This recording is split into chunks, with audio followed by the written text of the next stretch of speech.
A trip to the finals on the line between two teams in an old historic rivalry. It's the third time these two teams will meet in the Red Brick rivalry on this season. What a big one we have on the line, underway 17 minutes away from tip-off here. Welcome into the RedHawk Radio pregame show. I'm Gavin Stark alongside my favorite co-host Jake Ciroli, and we are thrilled to have you here on this early morning tip-off when they will tip off at 10 a.m. right now, about 9:45 in the morning here as we near in towards tip-off. And Jake, we've got a big one on our hands here,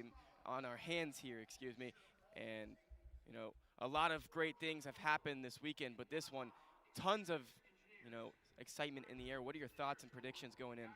I mean, it's going to be a great basketball game. Gavin and I and the entire RedHawk Radio crew, along with Lucas, Poley, and Andrew Relvas, who you'll hear from during the actual game today. We've been here for 2 days, seen 8 basketball games. All of them have been good. They've all had great finishes. They've all been close, and this one should follow suit. A rubber match of the Battle of the Bricks. Miami claiming the first one in Oxford, 90-70 in February. Then the last regular season game from both teams was this rematch in Athens, where Ohio won it 77-62. So a battle for the crown of the Battle of the Bricks. I don't know about a crown made of bricks. That would be kind of That'd be cool. odd. That would be cool, but I'm sure it'd be heavy. Probably cause some head trauma. Anyways, but 2 very solid wins for both teams in the quarterfinals. Looking at Miami's quarterfinal win against Kent State on Wednesday. The scoring leader was Tamar Singer with 25. Also the assist leader with 7. And the rebounding leader was Amber Scalia. Gavin, give me some of your thoughts from that game, because you and I were both doing that. Gavin was on color. I was the solo host for that one, now co-hosting here. But another solid game from Miami. They dictated tempo. They were able to stave off a comeback. What did you see that you think they should be able to carry into today's performance? Yeah, I mean, Kent State added a scare at the end, and, like you said, Miami having to fend off the Golden Flashes late. That wasn't really what Glenn Bucks, wanted as you head into that quarterfinal game. You want to win that 1 versus 8 seed and move on, pretty comfortably. But Tamar Singer, it's her game. It was all her. When you look back at that quarterfinal game, you're going to think about Tamar Singer and the historic performance that she put up in that game. Just absolutely undeniable. 25 points for her, tying her career high there. 9 for 17 from the field, 5 rebounds, and 7 assists for the assist king for the Miami RedHawks. One of the best passers we've seen wear a RedHawk jersey, men or women's combined. I mean, she has been phenomenal this year, has taken on a bit of a different role, because last season you saw her in her freshman year, kind of flourish offensively when it came to scoring, but this year has taken a bit of a step back when it comes to scoring, just due to the talent that's just all over the floor. You have a duo mate behind in the backcourt with Amber Scally, who's just a pure scorer, an absolute phenomenal scorer as well with it. And, Tamar Singer's taking a different role, and instead of, just passing it and facilitating the offense, needed some scoring from her, and that's exactly what you got. She stepped up in a big moment, but, I mean, you're going to need a lot better play from that front court as you head into this big one against Ohio. That front court of Elsa DeFries and Amber Treader has to play some of their best basketball of the season if you want a trip to tomorrow and to have a chance to really make it to that March Madness tournament. Obviously 2 wins away from doing so, but Treader got into some foul trouble, and I think that had a big impact, especially in that second half where Kent State was able to make a big push. When Amber Treader's not on the floor, it's very, very obvious and clear that, Miami's not as good of a team, obviously. Amber Treader, best player on the floor when she's out there, one of the best players in the Mid-American Conference, a 2-time first-teamer, and she only played 20 minutes, struggled a little bit from the field as well, but foul trouble, a big part in why Kent State was able to climb into that game. So if Treader's able to stay, clean from fouls, and Elsa DeFries and her are able to attack the paint and also stretch the floor like they do so well, and Tamar Singer really gets into that groove and facilitates that offense, I think that this is Miami's game to lose. This is going to be a good one. You said that the balance between the backcourt and the front court is very crucial. And talking about the front court, DeFries and Treader had a down game overall, for sure. Combining for 11 points and 12 rebounds and 1 assist between the two. You'd sometimes see that from one of them. It was a tough game for them. Treader, of course, fouling out. DeFries getting into some foul trouble as well. Combining for 7 blocks, though, the two of them. Great defensive work down there, limiting Kent State just 58 points. And then going back to what we were talking about with Tamar Singer, she's one of the best guards in the MAC, one of the better ones in the country in the passing game, but good guards can score or assist. Great ones can do both. And Tamar Singer is one of those dually capable guards who's able to take a passing role, a facilitator role, a pure one, and ride that role to 9, 10, 11 assists in a game.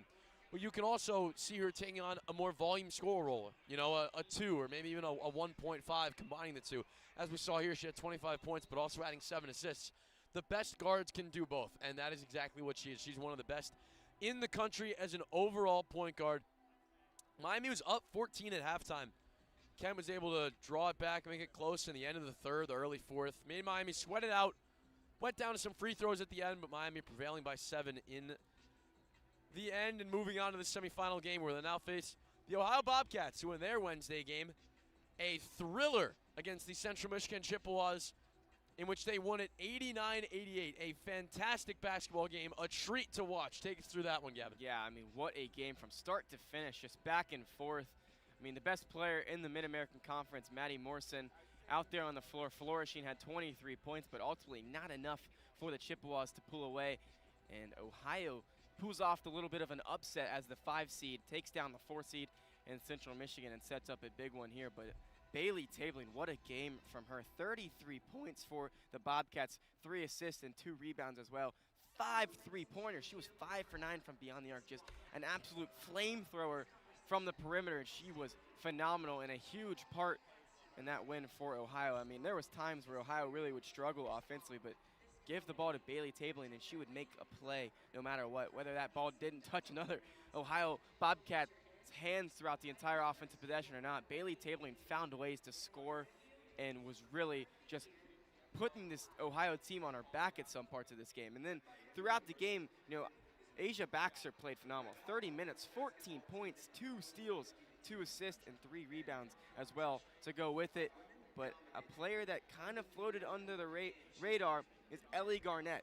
10 rebounds and 7 points, 7 assists as well. She was a huge, huge part in why Ohio was able to beat Miami last Saturday in the Convocation Center and win by 15. So if Ellie Garnett's going to play like that again, Ohio's going to hang around in this game the entire time and have a chance at the end against the RedHawks and maybe a shot to take into the finals tomorrow and have a chance to make it to the March Madness. I mean, they've already pulled off one upset. Who's saying they can't pull off another here against their rivals? It's a red brick rivalry. I think, anything can happen in these rivalry games. We've seen that throughout the week. I mean, yesterday, for example, Toledo versus Bowling Green, an absolute classic of a game. And expecting that to be the same here as we have a huge rivalry to start off the semifinal play here on this Friday in Rocket Arena. Yeah, Ohio played just a great all-around game. Obviously putting up 89 points on the defensive end. They actually dealt with Maddie Morrison very well in the first half. She only had, might have been 6 points in that first half, but then she's able to let loose a little bit.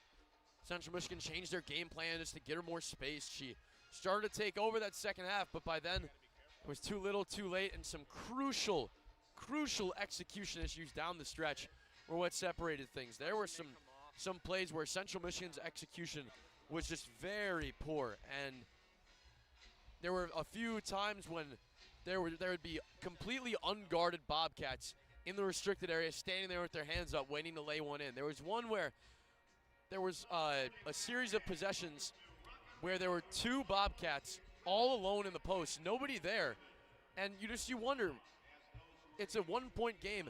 How is Central Michigan's defense looking like this? We're going to pause really quick for the national anthem. We'll be back with a little more pregame in just a moment.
All right, we're back here 7:20 away from opening tip here inside Rocket Arena. And Jake, let's talk about some other things going around in the country today in the women's side of things for the college basketball. Huge day. It's mainly semifinals and finals day for a lot of teams. So what's going on around the country, Jake? I mean, this is one of the best weeks of the college basketball year outside of the actual March Madness tournament. This is certainly up there. We have one ticket being punched today. That is in the America East. At 5 o'clock on ESPNU, the 19-12 Maine Black Bears will take on the 26-7 Vermont Catamounts at Patrick Gymnasium in Burlington, Vermont. The Catamounts looking to punch their ticket in the America East final. That is the only confirmed auto bid we will get today. But definitely the early morning game here at 10 a.m. At 11, we've got a SWAC tournament game, Southern and Alabama A&M. At noon, we got two more in the CAA, William and Mary and Charleston, and then in the MEAC, Coppin State and Howard. Then 12:30 will be around when Toledo and Ball State gets going here. Ball State looking to challenge Miami for this title. Miami having swept them in the regular season. At 1 o'clock in the Missouri Valley, Indiana State and Murray State take each other on. At 2 o'clock in the MEAC, another MEAC semifinal. Norfolk State and Maryland Eastern Shore. The winner of that one play the winner of Coppin State and Howard for the MEAC ticket. At 2:30 in the Coastal, Monmouth and Stony Brook. At 3 o'clock in the WAC, Tarleton State and California Baptist. California Baptist, the 1 seed at 15-3 in the Western Athletic Conference. In the Big West semifinal, Hawaii and UC Irvine. Another Missouri Valley, Bradley and Northern Iowa at 3:30. At 4:30, the only top 25 game of the day in the Ivy League semifinal, Brown against the 23rd ranked Princeton Tigers. The Tigers come in at 24-3. A great Princeton team. They should cruise to a MAC title. A MAC title, jeez. An Ivy League title. 5 o'clock, we got the America East final between Maine and Vermont.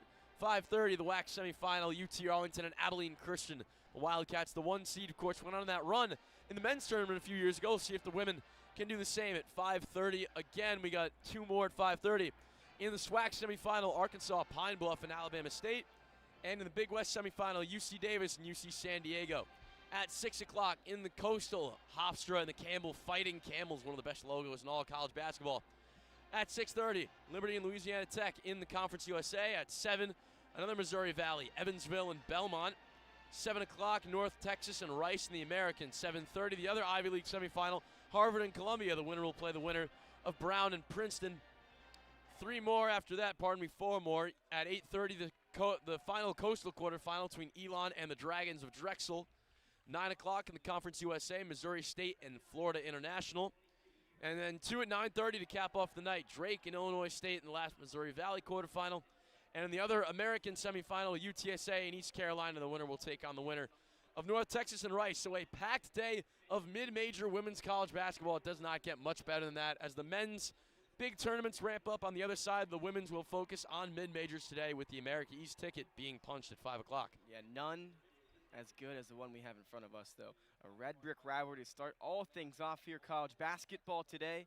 10 a.m. tip, and we're about 3 minutes and 40 seconds away from that happening here. So we'll step in to some opening keys, and what are some main thoughts for you first, Jake, on how you think that Miami can win, and then how you think Ohio can pull off the upset?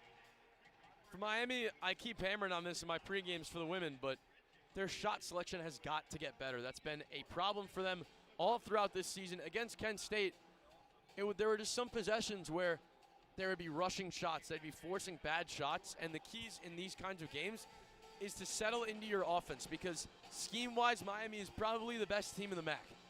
You know, if they can settle into their offense and generate long possessions where they end in good manufactured buckets. I know I sound like a broken record here, but that is how they're going to win this game. And then for Ohio, my main key for them is to limit Miami's shooters. You know, if they let Miami shoot them out of the gym, if they let this game become a track race where it's end-to-end, shot after shot falling. They did that against Central Michigan. They were able to keep up, but Miami's a better shooting team than Central Michigan, and I don't think Ohio will be able to stick it out again for a second game in a row if it were to get into a shootout. So they've got to limit the outside shots. My prediction for the game itself, though, Miami gets this one done, moves on to the final, an 81-68 Red Hawk victory in part 3 of this trilogy of the Battle of the Bricks. Yeah, and for me, I'm going to go a little bit more player-focused on the keys. Since you went team, I'll go player-focused.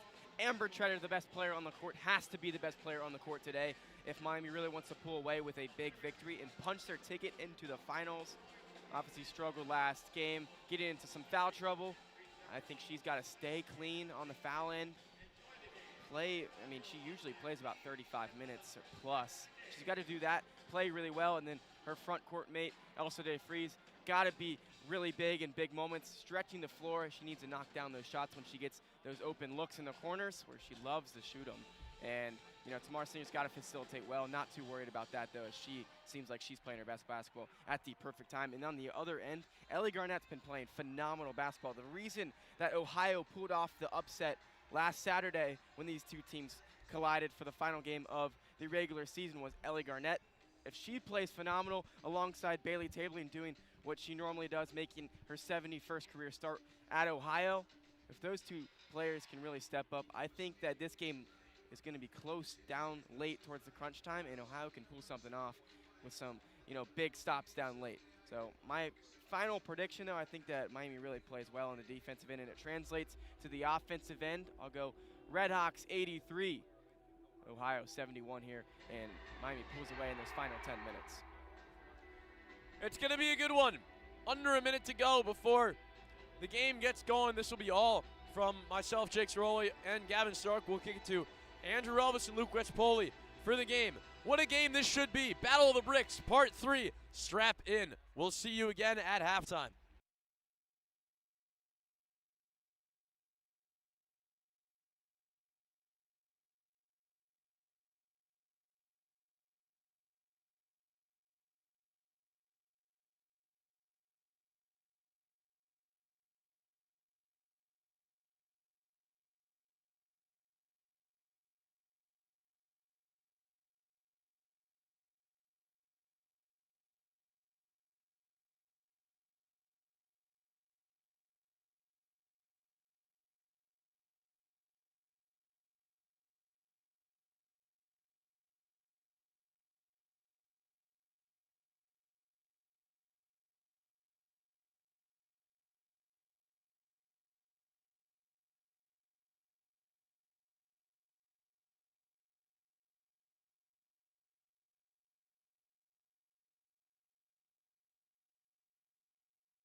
Good morning and welcome inside Rocket Arena here in downtown Cleveland for the 2026 MAC Women's Basketball Tournament semifinals between the top-seeded Miami RedHawks and the number 5-seeded Ohio Bobcats here on the east side of Ohio. My name is Andrew Relvas, joined alongside Luke Poley. And Luke, we've got a special matchup, the Battle of the Bricks, and this is the third time these two teams have played, with Miami falling in the most recent matchup in Athens. But that was a week ago. You got a brand new slate, and the RedHawks are looking to take care of business today against their in-state rivals. Yeah, it's a pretty difficult road to the MAC title game for Miami. You start off with the preseason favorites in Kent State, who obviously were injured for a lot of the year and gave Miami a pretty good fight a couple of days ago, and now an Ohio team that you got dominated by on the road last weekend. Miami met as a team for over an hour in the locker room after that game. It was kind of an ugly way to end the regular season for the RedHawks. And with a rivalry game, like you mentioned, of course, they'd love nothing more than to end the Bobcats season and use that as their march along to the title game tomorrow. The score in that game, Miami lost 77-62, but good news for the RedHawks. They won 90-70 at Oxford. So the RedHawks will look to replicate their successes earlier in the season and, again, push their chips in the middle and go all in to try and take down the Bobcats for this first game today. Starters have been announced for both sides. First for Bob Bolden's Bobcats in its 13th year. It is Monica Williams, Bailey Tabling, Asia Baxter, Aliyah McWhorter, and Ellie Garnett. Bad news for the Bobcats in their final game in the season. Bella Rinaldo was injured. She injured her right leg while going up for a basket. So the Bobcats lose one of their top scorers for the MAC tournament. And for Miami, coached by Glenn Box in his third year, he's the MAC Coach of the Year. They're rolling out the same starting lineup that we've seen all year long. It's Amber Scalia, Tamar Singer, Amber Treader, Nuria Herho, and Ilsa DeFries, who will soon get ready to battle the Bobcats in just a little bit here in downtown Cleveland.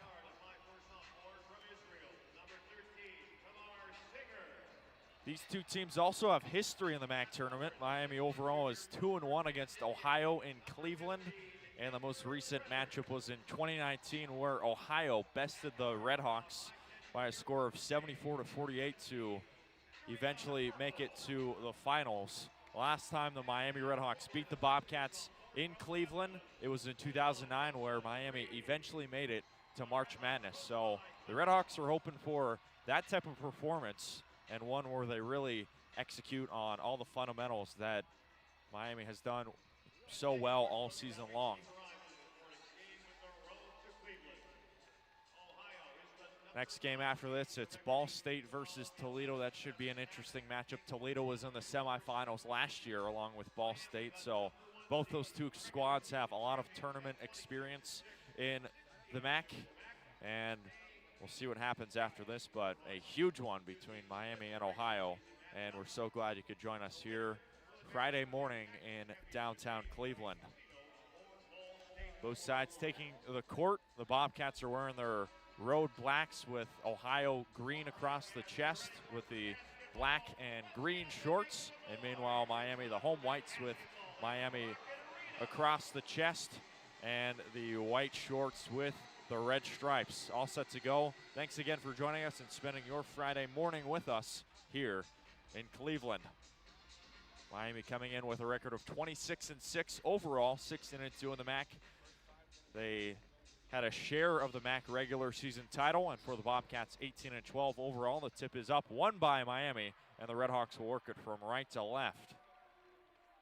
Tamar Singer had 25 points in her first game, drives down the lane, feeds on the baseline over to Herho, and the RedHawks reset up top. Singer on the right wing, searching for options, feeds in the paint. She's got Ilsa DeFries, or rather that's Treader, who misses the first shot but cleans it up with a second. The RedHawks strike first, and it's 2-0 Miami in the opening quarter. Transition three on the far side, and it falls in for Monica Williams, and the Bobcats lead 3-2 in the first possession. And it's the matchup to keep an eye on. Is Miami the best defensive team in the MAC? OU second best in terms of scoring in the conference, and Miami really got away from a lot of the things they did really well defensively in that matchup last weekend. Here's Nuria Herho, hands close to Tamar Singer. They kick in the corner. DeFries for three. Rims off, no good, but in comes Treader flying in, grabs the board on the baseline, and swings out over to Scalia. Up top, here's Herho. Goes on the right side, DeFries, another three. It bottoms in. A great answer by Ilsa DeFries, the Netherlands native, and Miami leads 5-3 in the first.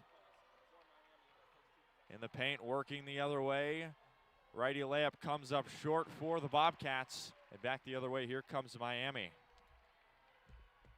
Switching quickly, this is Amber Scalia. Feeding quickly in the paint over to Nuria Herho. Falls in for the layup off the right hand, and Miami leads 7-3 in the first. Back the other way, here come the Bobcats trying to answer quickly. Ellie Garnett in the paint, misses the scoop shot. Great defense by Treader on the baseline. And back the other way come the Flying RedHawks. They slow it up a little bit. Inside, Singer bounces over to DeFries. DeFries put up a shot. It was partially blocked, and they're going to say last touch by Miami. So it'll return back to the Bobcats. Not a lot of set offense so far. Pretty quick moving. And for Miami, I think they're quite okay with that as long as they can turn Ohio over and force some less than ideal shots like they've been doing. Right wing three, this is from Tabling, no good, and that's going to be a defensive board for Ilsa DeFries. So far, the Bobcats 1 of 4 from the field as Singer was trying to thread the needle, but it was a kicked ball off of, looked like that's Monica Williams. So it'll stay with Miami for the moment here. Leading scorers in the last game for Miami, it was Amber Scalia, 14 points and 7 rebounds. And really, the star of the show was Tamar Singer. 25 points, 5 rebounds, and 7 assists. She was special. Out comes Herho, and the RedHawks will bring in Gonzalez-Pinella. Left wing three from Scalia, no good, but another offensive board for Treader, and she's going to get knocked for the travel there. So that's going to be a brutal turnover and a good spot for the RedHawks, and it returns back to Ohio. Back the other way, here comes McCorder kicking out for tabling at the free throw line. Go back on the right side to McCorder. McCorder defended by DeFries. They cycle it in the paint. Back up top, straightaway three-pointer Williams, and it bottoms in. Miami leads 7-6, but a good response by the Bobcats. Back the other way, Singer over to DeFries. Right wing three from Treader, no good, but an offensive chance generated by Tamar Singer. Cycling from the three-point line inside the paint, put up a shot, righty layup. It falls short, and that's going to be out of bounds off of Miami again. After a strong start, Luke, the RedHawks have come up empty in recent possessions. They're 3 of 9 from the field so far. Yeah, you'd like to take a little more advantage. Ohio's got to start blocking out. Miami's out rebounding them 7-2, and the RedHawks have 4 offensive boards. And it's not like Ohio doesn't have bodies there. When we saw Treader get dinged for that travel, we've seen her multiple times in this game get on the offensive glass. She's surrounded by Bobcats and can't really go for a clean putback, which is good for recovery's sake, but Ohio would like to just get the rebound. And Garnett knifes inside, puts up a righty layup, and the Bobcats lead 8-7. It's a 5-0 run by Ohio. We'll see if Miami can get it right back. Gonzalez goes on the opposite side to Singer on the left wing, top of the key. Gonzalez is trying to go in the corner, but absolutely mishandled that pass, searching for Singer, and that's going to be a tough turnover for Miami, their second of the morning. Here comes Ohio working quickly in the paint. Righty layup short. That one was from Monica Williams, and it's back to Miami. Tamar Singer thought about the three-pointer. The RedHawks will be careful with this possession. 6:19 left to go. Miami trailing 7-8, and the RedHawks turn it over. Singer threw it away. She had 6 turnovers in the first game, and that's just another turnover for Miami. Got to be more careful with the basketball. Working on the paint. Feed it inside. And they finally work it back up top. This is Monica Williams, righty layup. Great defense by Herho, and the rebound eventually finds the arms of Gonzalez-Pinella. Quickly up top, this is Gonzalez-Pinella over to Herho. Nice feed inside to Amber Scalia, searching for paint. It's a 1-on-2, searching for space. No foul call. Ball gets stripped, and the RedHawks have another turnover. RedHawks have not been taking care of the basketball after a really good start. It's been a huge response by Ohio. On the right side, right wing three-pointer from Asia Baxter. Missed everything. It's an air ball, and that will return the basketball to Miami. For the RedHawks right now, it feels like they just need kind of a quick change. They need something, an adjustment of some sort to get back into this game. Miami's been scoreless for the past 3 minutes. And that's kind of what we saw in that Kent State game. They started off pretty good, but had a little bit of an empty set in that second and third quarter against Kent State. Yeah, they closed with a huge run to end the first half and open up that lead. But like you said, then they went on a lengthy scoreless spell, I should say, right afterward that allowed the Golden Flashes to claw back into the game. On the right side, this is Herho Sakano, top of the key. Feeds on the left side over to Taylor. Free throw jumper Sakano all alone makes Ohio pay, and the RedHawks retake the lead. It's 9-8, 5 minutes left to go in the first.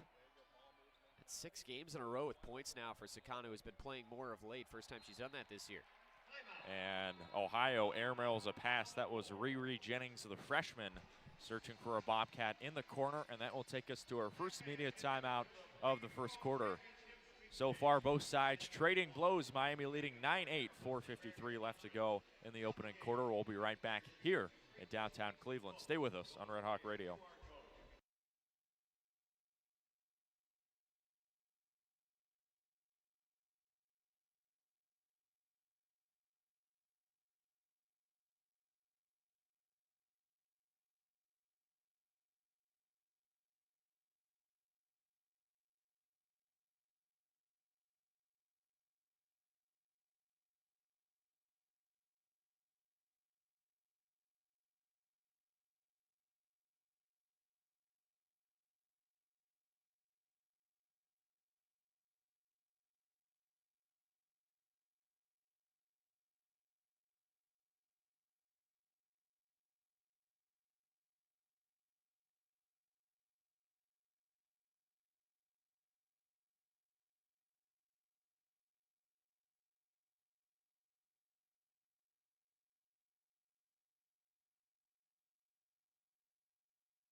4:53 left to go in the first quarter, and Miami is ahead 9-8. Luke, overall a slow start for Miami, but still ahead. And this is definitely going to be a boxing matchup inside Cleveland today. Yeah, similar to that game against Ball State, last meeting in the regular season, both teams just a really slow start offensively, especially on the Miami side when they dominated on the glass, had a chance to open up a lead, couldn't really do so. In the corner, Gonzalez Planella for three, and it falls in. The RedHawks lead 12-8, and quickly the other way, a quick and intentional foul there from Gonzalez. Yeah, that was the best offensive possession of the game for Miami. They moved the ball, got a paint touch, quickly went outside, extra pass to the corner, drilled a three. Miami wanted to travel there. There was some contact coming up the floor from Gonzalez, but called for the block. It's the first foul call of the game on either team. Straightaway three-pointer, a contested one for Tabling. Gets a couple of bounces, not the friendly roll, and another rebound snared by Treader. We'll see if the RedHawks can start a run here. Gonzalez Planella, right wing, top of the key over to Sicano. Back on the right side to Gonzalez. They feed on the far elbow. This is a jumper for Treader, no good, and the rebound is picked up by the Bobcats. Initially it was Gigi Bauer who controlled it, and it goes back to Riri Jennings, the freshman. Jennings dancing with Gonzalez, top of the key, over to Bauer. And Bauer cycling over to Tabling. Tabling is tarped by Herho. Tabling dancing, righty layup, no good. Had a quick move and some quick space on Herho, but she can't finish the easy layup. Back the other way, Herho in the corner. This is Taylor driving inside, loses the basketball, and this is going to be a travel. So the ball will stay with the RedHawks. Fortunate for Miami, as it was likely going to be a fast break opportunity, and the RedHawks will keep it right here. Yeah, just another deflection going to the inside. I think Miami has been a little apprehensive to shoot some open threes. They've taken 5. They've probably had 3 or 4 open looks they passed up on. Taylor gave up on one there to go off the dribble, and then OU swarmed her as soon as she got near the paint. Straightaway three-pointer, Gonzalez, and she sinks it. That's Gonzalez's second three-pointer of the morning, and Miami leads 15-8 here in the first. Yeah, those shots are wide open. OU is really letting Miami get after it from beyond the arc. Back the other way, here comes the Bobcats on the right timeline. They swing it up top, straightaway three-pointer, in and out halfway home for, it looked like that was Bauer, and it goes back to Miami. So far, Ohio 2 of 6 from deep. Working quickly in the paint. This is Treader, draws the double team. Cycle back out. Gonzalez, right wing three, no good. It was a good look, but the rebound goes back to Bauer. And the RedHawks are really looking to make Ohio pay. I mean, they're not really picking up Gonzalez. Here's a straightaway three-pointer from Gonzalez that clangs off, and Treader grabs another rebound. That's her 5th of the morning so far. Left wing three-pointer, Scalia all alone, and she nails it. Miami is really opening this game up. That's now their 4th three-pointer of the quarter, up 18-8. Here come the Bobcats, who are now scoreless for about the last 4.5 minutes. Right wing three-pointer, no good from Garnett. In comes Bauer. The rebound put up a shot, no good, and the RedHawks force another stop. This is a huge adjustment and a huge possession for Miami, and now that'll take it into a timeout for Ohio. Coach Bob Bolden wants to adjust some things, but what a response by Miami, ahead 18-8. And we will take a timeout with 1:54 left to go in the first quarter. Stay with us here in Rocket Arena.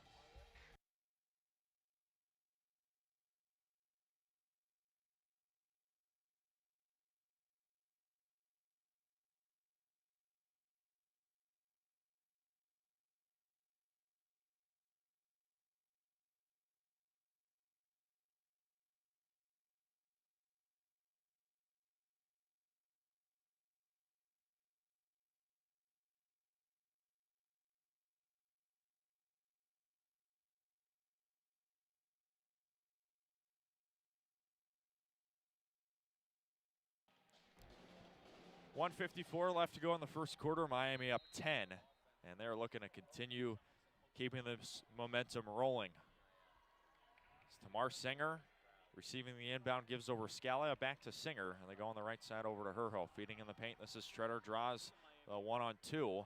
Cycles out, right corner three, and it's another three-pointer for the RedHawks, their 5th of the quarter, and Miami's exploding to a 21-8 lead. This is just confusing defending from Ohio right now.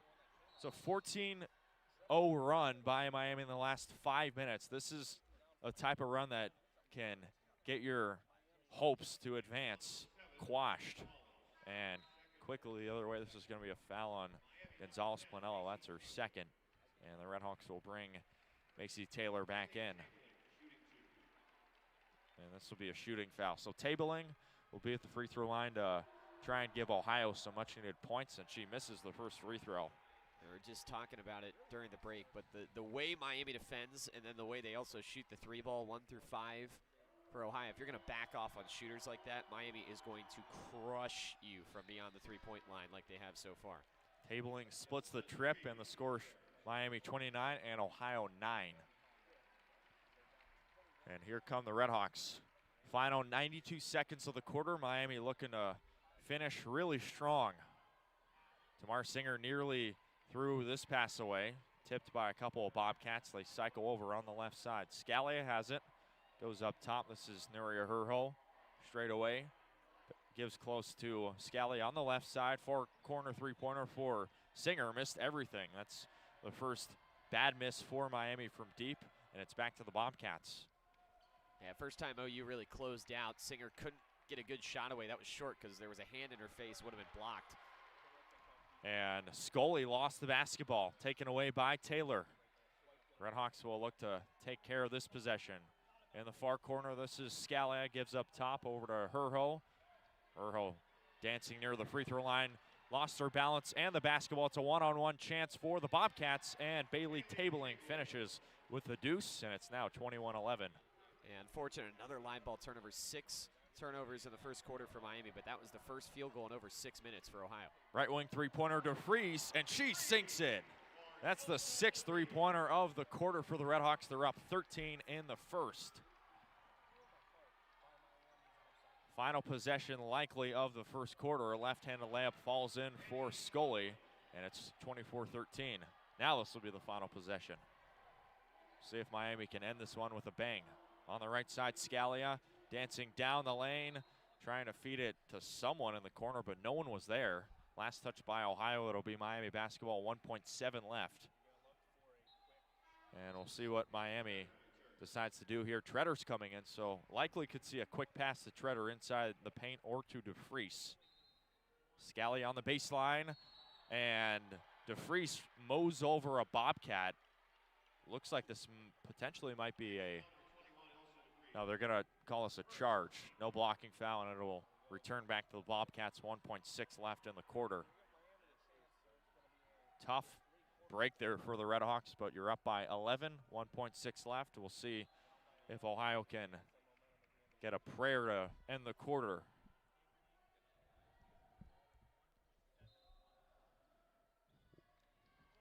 Half-court heave at the buzzer for Tabling.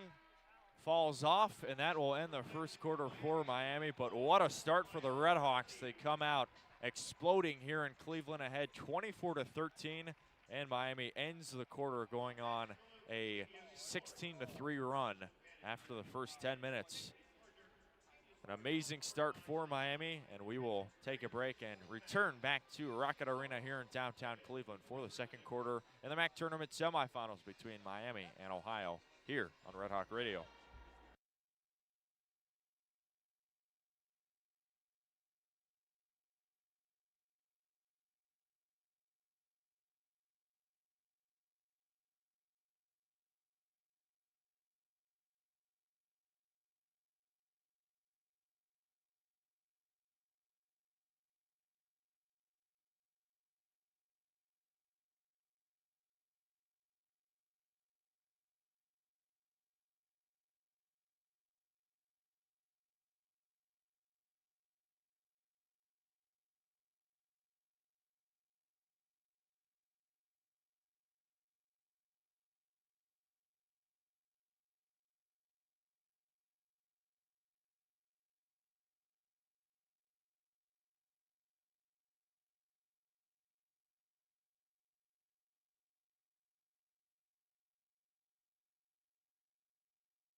Second quarter all set to go here in downtown Cleveland between the RedHawks and the Bobcats in the Battle of the Bricks Tournament Edition.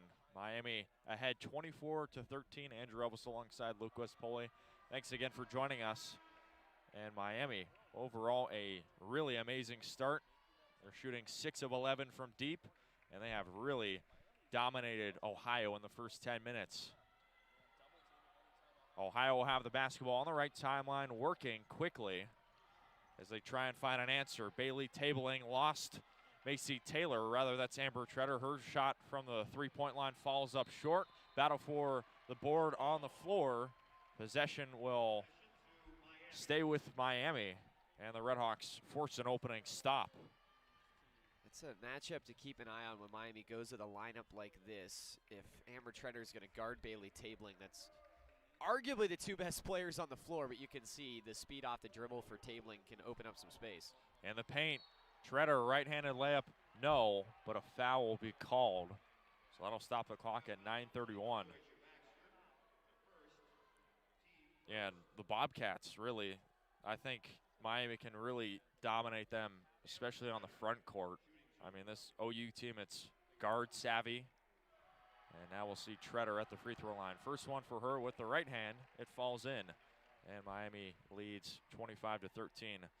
In the game against Kent State, Treader, 4 points, 6 rebounds, and 3 blocks. And she nails the second. Miami's ahead 26-13. Bobcats behind by 13, lost the basketball. This was Monica Williams. She cycles back, and the Bobcats will have it on the right timeline. This is Elia McCorder, who has Ilsa DeFries on her.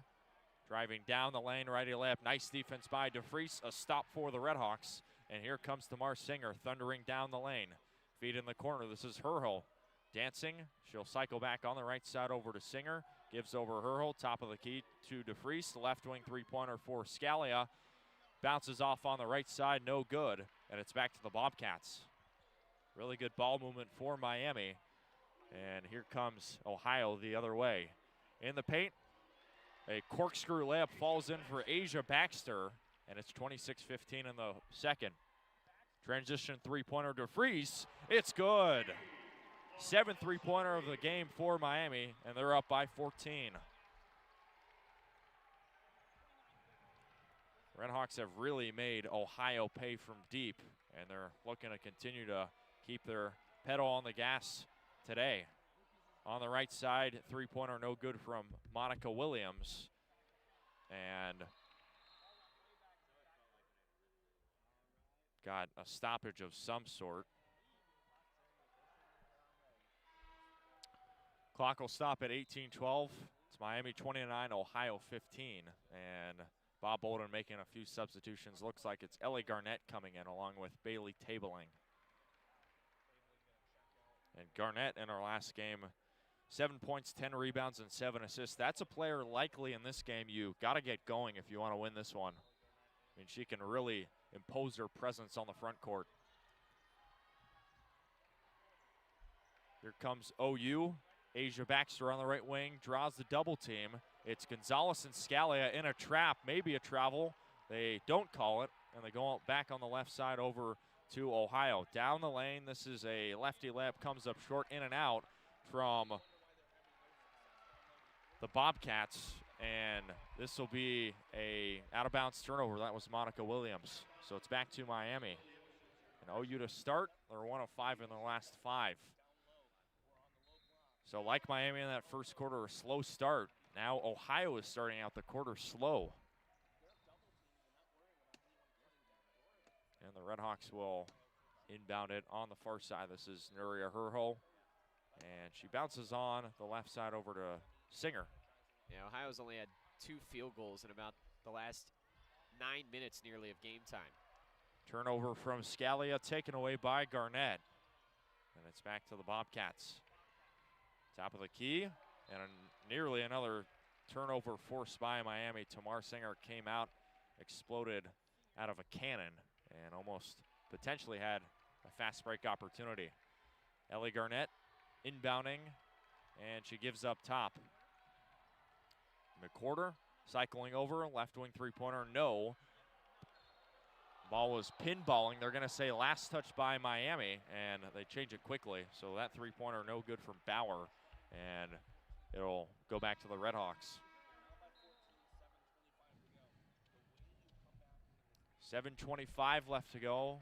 Miami ahead by 14, and they are really looking to continue to impose this pressure here in Cleveland. Last game, the RedHawks lost by double digits against Ohio, but they've quickly forgotten that as Herho airmails a pass going on the cross side to Singer. And that's turnover number 9 now on Miami. Glenn Box looks like he's about to bang his head against the scorer's table right now. That is the one thing that I think drives him nuts to no end, turning the ball over. Asia Baxter, top of the key, dancing with Treader. Righty layup falling down, no good. But in comes Garnett, another offensive rebound and another offensive chance. Here's Gigi Bauer, righty layup, no good. Ellie Garnett for the third time, it falls in. And Ohio finally gets an answer, 29-17 in the second. And Miami has really defended the Bobcats well on the baseline and looking to continue it that way. And another turnover for Miami. Macy Taylor throws it away. Here's Bailey tabling, knifing inside. Righty layup falls down, no foul. Somehow grabs the miss. The RedHawks can't box out. Left wing three-pointer for Ohio, and it splashes in. That's Monica Williams, makes Miami pay it just like that. It's a 9-point game. I mean, for how good Miami's played, they have really been sloppy with the basketball. Tamar Singer over to Scalia. Inside the free throw line, her jumper comes up short, and Garnett grabs the miss. Here come the Bobcats on a 5-0 run, falls down, and this will stay with Ohio. Last touch by Miami. And the RedHawks have had an issue like this a couple times this year where, I mean, you're clearly the better team, and you look at this game and the way that you're rebounding and the way that you're defending, and I mean, this should be a 20-point game if you're executing on the offensive end, but just too many turnovers keeping the game tight. Gigi Bauer on the baseline finds Ellie Garnett, right wing three-pointer, no, and in comes Treader for the rebound. For Miami, hopefully a possession where you take it slow and be careful. Sakano feeds in the paint. This is Amber Treader bouncing to a knifing Amber Scalia, and Scalia finishes with the right hand. Miami leads by 11 in the second. That's an excellent look, and Miami should continue to fire inside the paint. And we've got an offensive foul as Aliyah McCorder ran over a RedHawk in the painted area. So that'll return possession back to Miami.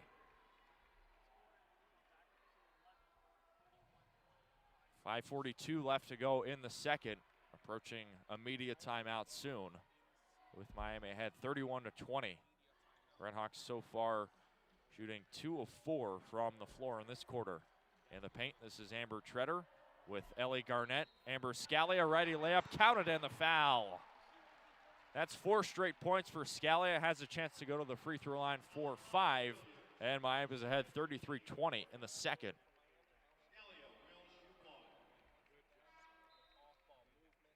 And when you need some points, call the Amber Scalia lifeline. She has revitalized this RedHawk offense.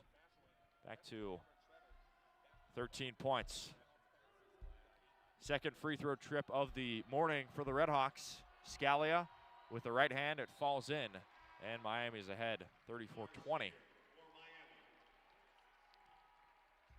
So after a quick 5-0 run by the Bobcats, the RedHawks respond and slap a 5-0 run back the other way. 5.5 left to go. We'll see what Ohio can work offensively here.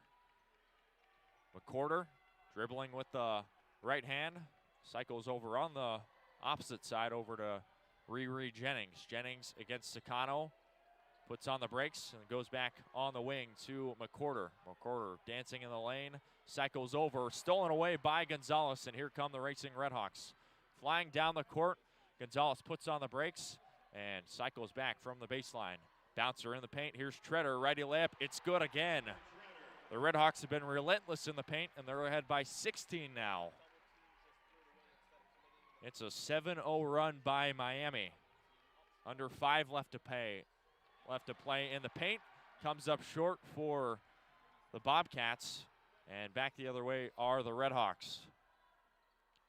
This is Gonzalez Planella on the baseline, puts on the brakes.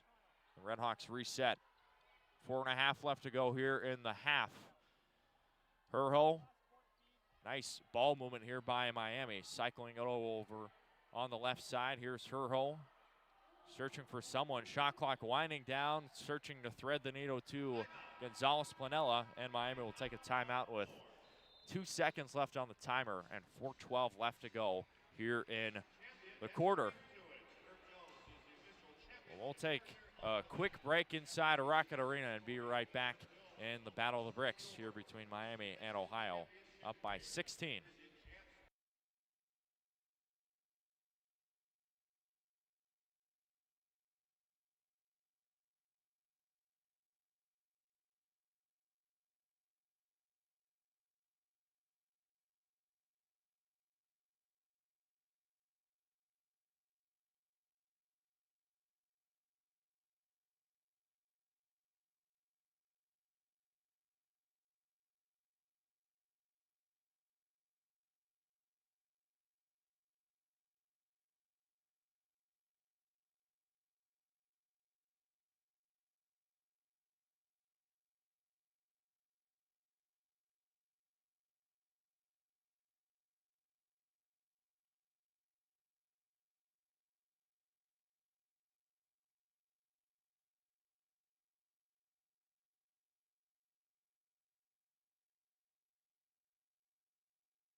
.412 left to go here in the second. Andrew Relvas alongside Luke West Poley. 2 seconds left on the shot clock for Miami as they're ahead by 16 points. And they have really silenced this Ohio team over the last couple of minutes or so. Despite Miami turning it over 10 times, they have really found an answer in the second quarter. 2 left on the timer. We'll see what Singer and the RedHawks can cook up here. Singer on the inbound, searching for open bodies. Goes close to Treader. Bouncer over to Singer at the buzzer. Left wing three, no good. And that'll be a shot clock turnover for Miami. Despite the shot clock turnover, Miami's on a 7-0 run. And the RedHawks will bring in Gonzalez for Scalia.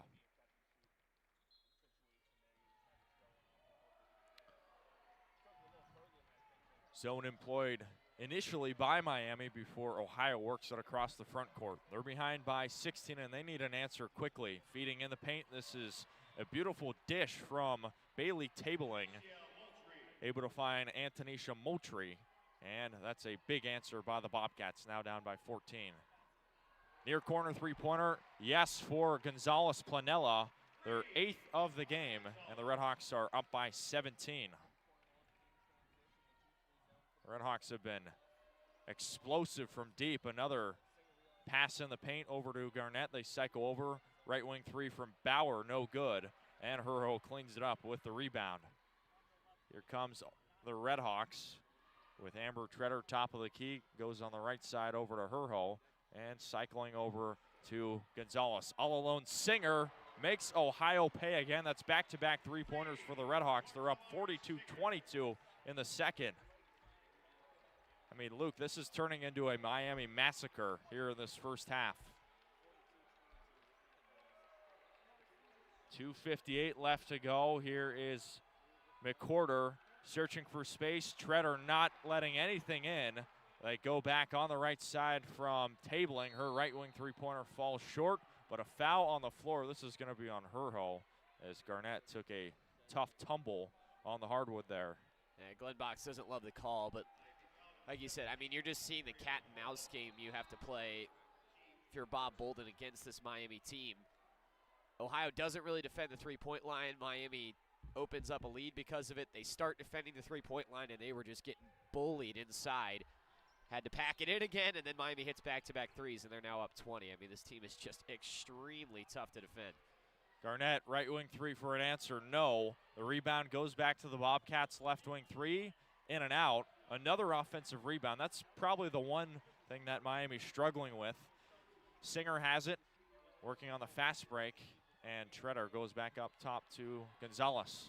2:27 left to go. Miami ahead by 20. In the paint, here is Treader, count it and one. That's an 8-0 run by the RedHawks with Treader inside the painted area.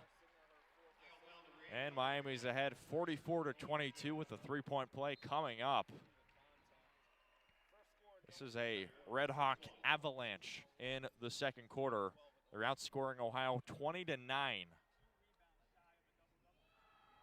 I mean, a few minutes ago, both sides were even in the second, 7-7. But since about the 6th minute or so, Miami has made a huge adjustment, and they are positioning themselves well to advance to the finals. Amber Treader for the N1, and she connects. Miami's ahead 45-22. And with a lead like this, you can really afford to make some subs and give your starters some rest. For Ohio, they're really going to have to lean on the starters to get themselves back into this game if they want to win this one. Antonisha Moultrie nearly lost the basketball, gives over Asia Baxter. Feed in the paint, this is Ellie Garnett, misses the first chance, grabs the miss, second one blocked from behind by DeFries, grabs the miss. A tie-up on the floor. Possession arrow stays with the Bobcats, and this will stay right here. A nice little cycle back by DeFries and Sakano to force the jump ball. Foul on the floor, and this is going to go against Miami. Overall, I mean, we haven't seen a ton of fouls. Only 10 combined between these two teams, 5 apiece. Refs are really letting them play here. Only the second in this quarter, and with 2:01 left to go, it'll be Ohio basketball. Tabling on the inbound, and we've got a couple of Bobcats and RedHawks dominoing outside of the three-point line. So both these two teams kind of ticking up the physicality in the final couple of minutes in this half. That will be on Mio Sakano. We'll see if now we can officially get an inbound from Tabling. And another hard floor by Ohio. Near corner three-pointer from Garnett, no, and it goes back to the RedHawks. I think that one might have been a little acting from one of the Bobcats there on the right wing. This is Scalia, top of the key over to Herho in the corner. Sakano, RedHawks have it, ahead by 23 and looking to make it much more. Scalia at the free throw line, cycling over, feeds in the corner. This is Treader, back to Singer, and Singer dances on the baseline. Shot clock at 5, RedHawks got to work it quickly. Singer at the free throw line, tough one, blocked by the Bobcats, forced by Asia Baxter, and Ohio will work it and try and get their first field goal in 2.5 minutes. Ellie Garnett, tarped by Scalia, takes a tumble. The RedHawks have a 5-on-3. Great defense by Scalia. Here's Singer, right wing three in transition, no. Another offensive rebound by Treader, straightaway three-pointer. Scalia all alone on an island. Miami's ahead 48-22. This is a Miami massacre here in Cleveland. Righty layup falling down, no good. That was from Danny Scully. It'll be Miami possession, but I mean, everything is going right for the RedHawks and everything is going wrong for the Bobcats in this first half. Yeah, this is just a downpour right now for Ohio. 26-point lead. This is one of the best halves of basketball that Miami's played. They're approaching 50 points, and they had a scoreless stretch of about 3 minutes in the first. On the inbound, that's a layup for Moultrie. So a slight answer by Ohio. It's 48-24. The RedHawks are doubling up on the Bobcats. But I mean, in a game like this, probably one more quarter like this will do it. Maybe even a half of a quarter. Inside, that's Gonzalez misses the layup. Some contact was drawn, no foul, and the Bobcats force a stop. They'll have possession for the final time in this half. Shot clock is dark, and we'll see what OU can cook up here. Bob Bolden letting them play. Won't take a timeout. And here comes Danny Scully. Shot clock, or rather game clock at single digits. Lost the basketball, stripped away by Taylor. Trying to pass full court to Singer. The RedHawks have it. Singer throws it away. Taken away by Ohio. That was Monica Williams. And that will end the first half for the RedHawks. But a perfect half of basketball with Miami ahead 48-24. Perfect from the offensive standpoint. The RedHawks really suffocated Ohio, making 10 three-pointers. Really the only bad thing for Miami, they turn it over 12 times in that first half. But overall, they close it off with a 19-4 run. And overall, a really strong first period of basketball in Cleveland so far, Luke. Yeah, really, really good. Can never complain about that. I mean, it's wild because this team does not turn the ball over. And so, I mean, you'd be looking at their normal number of around maybe 4 or 5 turnovers and a half as opposed to 12. And with the way they ran offense, could have scored maybe 60 in that first half for Miami. So really having their way. And again, this year has just been so impressive. We've seen a few times, especially at Millett Hall, Miami just impose their will on a team and just dictate exactly how the game will go on their terms. And that's how this has gone. Just steamrolling Ohio in that first half, not allowing really much of anything easy. You go +6 on the glass as a team that doesn't really send a ton at the boards to try and get rebounds for Miami. And like you said, really just everything going right. You hit 10 threes, and again, if you're Ohio, you think that you'd probably level out from the three-point line, but they're just not defending it right now. I mean, Miami shot 56% from beyond the arc, and pretty much all 18 of those looks were wide, wide open shots. And RedHawks are a good three-point shooting team, 1 through 5, and they made them. The RedHawks will look to continue to push it pedal to the metal against the Ohio Bobcats, up by 24. The RedHawks are ahead 48-24 after the first half of play. And now we'll turn it over to Jake Zaroli and Gavin Stark for the RedHawk Radio halftime show coming up in just a minute. Stay with us on RedHawk Radio.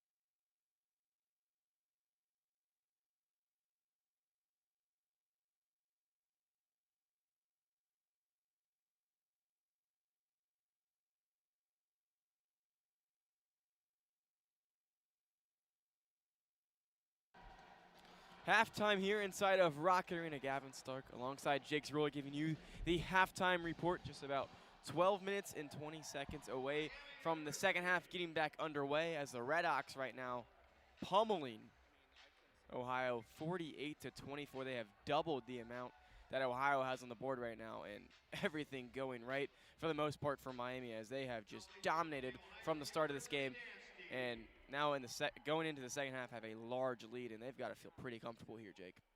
I mean, it's been an offensive clinic for Miami, shooting 53.1% from the floor, 17 of 32, and 10 of 18 from beyond the arc, 55.6%. They are shooting the lights out. We said that in pregame.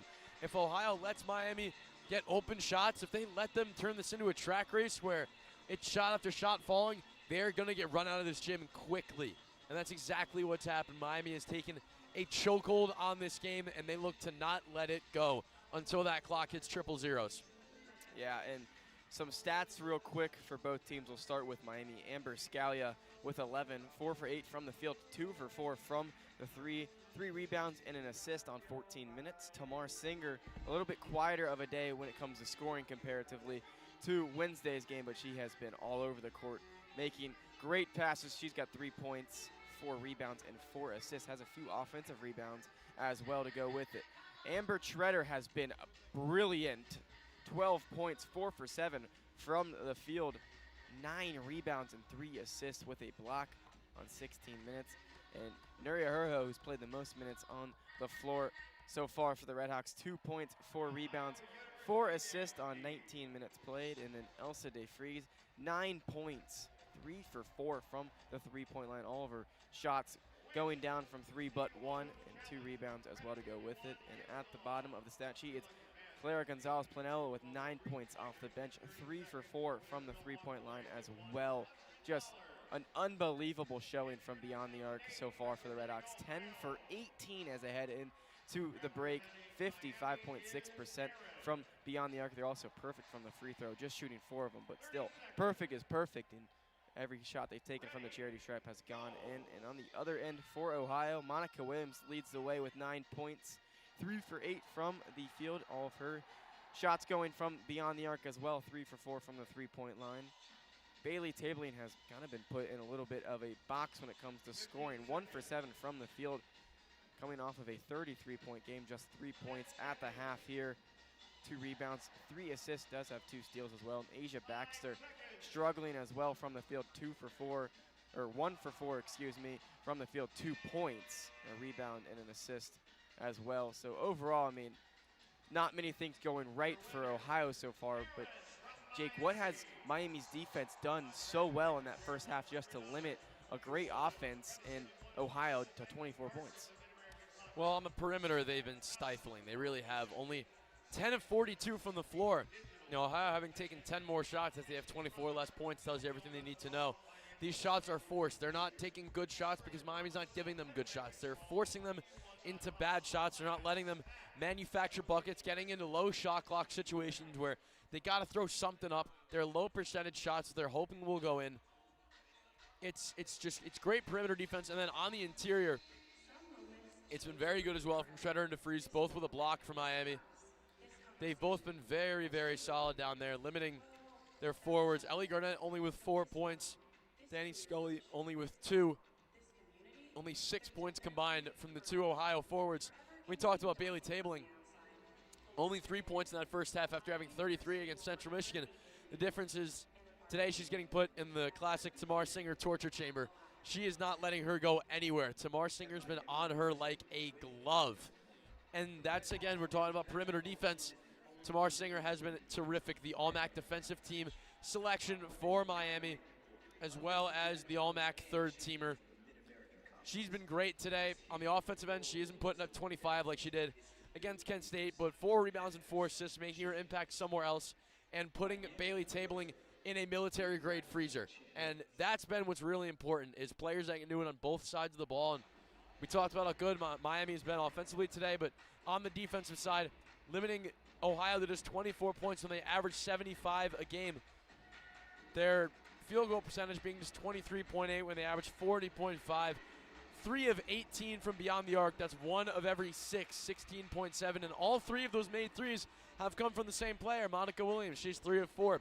So a good game for Williams, Ohio's leading scorer with 9 points. But outside of Williams and her 3 of 4, Ohio was 0 for 14 from beyond the arc. That is a horrific number. You don't need me to tell you that. The numbers say it themselves.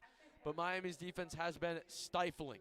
Yeah, absolutely. I mean, the numbers right now from the field for Miami, I mean, they're unconscious shooting the ball right now. 17 for 32 from the field, 53%.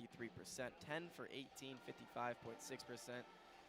I mean, 48 points at the half. You have to imagine they may slow down a little bit on the offensive end, whether it's just longer possessions in the second half as you know, have this lead going to the start of the second half. But even if those numbers slow down, this defense has been phenomenal and could just be better than the offensive performance that they just put up. And that's saying a ton in that first half. That defense, unbelievable. Ohio, the second best scoring offense in the Mid-American Conference, held to just 24 points here at the half. I mean, we've talked about the Miami defense all season, and this might have been the best half that they've played so far defensively as well and offensively. That's the best half of basketball I've seen this Miami team play throughout this entire season, and what a time to do it in the semifinals. You have a chance to make it to the finals. They're just a half away from doing so if they can fend off an Ohio team who looks to pull off the unbelievable comeback it would be, but a lot to go in Ohio's favor if they want to do that. But Miami, if they can just continue that defensive push, this one's going to be in their hands, and they'll walk away with a victory comfortably here in the second half. But what are some things that Ohio would have to do to even climb back into this game and make it in reach here in the second half, Jake? Well, it's a tall task, down by 24 points, but they can claw their way back into this game. We've seen them do that multiple times this season. They've got to start making the three-point shots, or they have to abandon the three-point shot. They have to decide. They can't just keep chucking up bad shots. Like we said, everyone outside of Monica Williams is 0 of 14 from the three-point line. That's just not good enough. And just on the whole, with the offense, their shot selection just has to get better. They've taken 42 shots just in that half. They've only made 10. You know, that has to get better. They only have 1 point from the free throw line. There's only been one set of free throws for Ohio, which Bailey Tabling knocked in 1 of 2. So it's not like they're shooting a bunch of free throws. It's just their shots from the floor are just not falling, and that's partially because their shot selection has been bad, which I thought would be a problem for Miami because it's been a problem for them most of the season, but their shot selection has actually been very solid, 17 of 32 from the floor. But going back to Ohio, now actually speaking of their defense, they've got to limit Miami's shooters. They're getting blitzed out of the gym. Ilse DeFries and Clara Gonzalez combined 6 of 8 from the three-point line. Amber Scally has netted 2 as well. Singer and Treader both with 1. You have to shut down the shooters, and even all those players have made those threes. 5 girls having made a 3 for Miami. And their best three-point shooter, Nuria Herho, has not taken one yet. Yeah. You know, you still have a 42% three-point shooter, who has not taken a three-pointer yet. This is why this team is so deep and so hard to beat. Gavin and I were actually talking about that on the walk over here. Probably not on the walk over here, actually, because it was cold and snowy and windy because we weren't doing much talking. We were just sort of walking to the arena with our heads down. But this morning talking about just how deep this Miami team is. That's how they're going to be able to make a run in March here should they get out of this MAC tournament victorious. This is a team built for March, and it's a tough day out for Ohio. They just got blitzed in this first half. They need to iron out their own shot selection and just take it possession by possession, chip into it little by little, and they may just find themselves back in this game. Yeah, Ohio going to have to climb Mount Everest to really make this one a game here in the second half, and Miami looking to fend off their rival and advance to the finals. 3 minutes away from the second half being back underway here, and what a game it's been so far for Miami. I mean, so many great things going their way. Yesterday, obviously a bummer for the men's team, but the women's team bringing all the hope back into the air over in Oxford, Ohio. Lots of celebrations will happen if this team can pull it off and advance to March Madness, punch their ticket, but got to secure the victory here in the second half. But it's not a sure thing quite yet, but it's really feeling like it is. This first 5 minutes huge, though, for Ohio as we head into the second half. Ohio's got to come out guns blazing, doing their best offensively and getting a lot of stops defensively. It feels like every shot so far for Miami from beyond the arc has just been an open 3. There's always a player open at the perimeter, whether that's Amber Scalia, Amber Treader, you know, Tamar Singer has nailed a 3 as well. DeFries 3 for 4, and then Gonzalez 3 for 4. All of these shots that they're knocking down are shots that they should knock down and are. They're just being really consistent, finding the open player and knocking down shots, passing the ball around very well. I think that's when one of the things that I've struggled with throughout the season is a little bit of sometimes the ball will just stick to a player's hand and ultimately a turnover will happen late in the possession. But today, I mean, they've turned it over quite a few times with 12, but they're also finding the open players and knocking down the shots. No hesitation. Miami foot on the gas right now, leading by 48-24. Anything you'd like to say before we sign off and kick it back to Andrew Relvas and Lucas Poley for second half? Miami just got to keep doing what they're doing. They're going to keep cruising, going to keep making shots, going to keep running that offense, and that's a good point. Their ball movement was struggling a little bit, but they were shooting well enough to make up for it. So should they slow down with the shooting this half, the ball movement has to get a little better. Got to get rid of that stick to one player. You know, we saw that with on the perimeter. Scally would be holding it for a little while. That would derail some possessions. Eventually they'd find a shot, and today they'd make it, you know, but if the three-point shooting slows down, they've got to get that ball movement back to being a well-oiled machine, and if they're able to do that, they're going to be a two-headed monster and put down these Bobcats.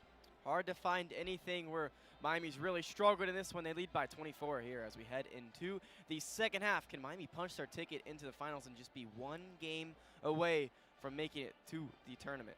Stick around and find out. We'll kick it back to Andrew Relvas and Lucas Poley after the break here for second half coverage. I've been Gavin Stark. Jake Ceroli alongside will cover you at the post-game show, hoping for a Miami victory here.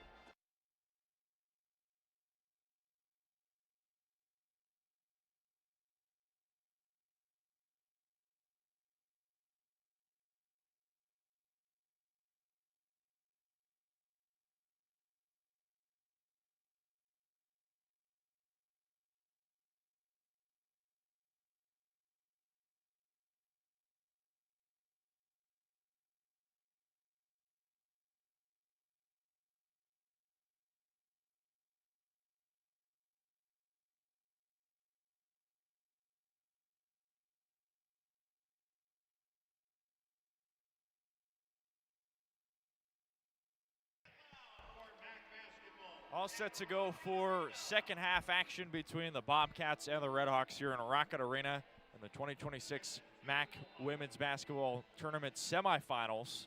Miami leading 48-24, and Ohio will work it from right to left. Miami overall shooting 10 of 18 from deep, and they have really exploded out to a double-digit lead here, ahead by 24. First three-pointer on the far side falls short for the Bobcats, and they work it quickly on the opposite side. Here's Bailey tabling over to Ellie Garnett. Finds up top. This is over to Asia Baxter. Lefty layup, no good. Swatted away. It'll stay with Ohio, but 8 left on the timer. And overall, this game is very similar to that first one we saw at home. The RedHawks won 90-70. They made 17 three-pointers. So right now, the RedHawks are on pace to do better than that. Shot clock at 2. This is a deep one from tabling from the parking lot, and she misses it. Like to rebound the ball a little bit better, not allow for a second chance on that possession. But again, that's Miami just continuing to do what they do, defending for almost a full minute. Scally in a trap, bounces on the tightrope over to Singer. In the corner, DeFries for 3, no good. And Ohio cleans it up. And this is going to be a foul on the way for the RedHawks. This is going to be on Tamar Singer. Stops the fast break. Goes back to Ohio. They are down big, and they need an answer if they want to move on. Tabling, top of the key against Herho. Passes on the cross side over to Garnett. Straightaway three-pointer. This one's for Moultrie. No good. Hit back heel, and it goes back to Miami. RedHawks are looking to advance to the finals for the first time since 2009. And with likely another strong quarter, they can make it finally back. Right wing three-pointer. Scalia, she sinks it, and Miami makes their first three-pointer of the quarter. They're up 51-24. Here comes Ohio. Down the lane, ready layup, falls in for tabling, and it's 51-26.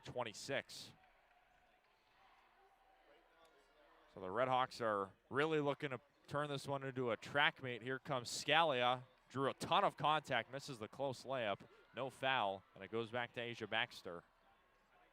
8 minutes left to go. Far corner three falls short. This one was from Moultrie. And we've got a foul on the floor as well. Rather, that was Williams. And so go against Ohio. So it'll return back to the RedHawks. I mean, if the RedHawks are going to continue making these three-pointers, they can really explode this one into a blowout victory. But still a ton of time left. And the RedHawks are looking to continue pushing. Here's a floater inside for Gonzalez. Second chance opportunity. DeFries can't clean it up. And that's another stop by the Bobcats.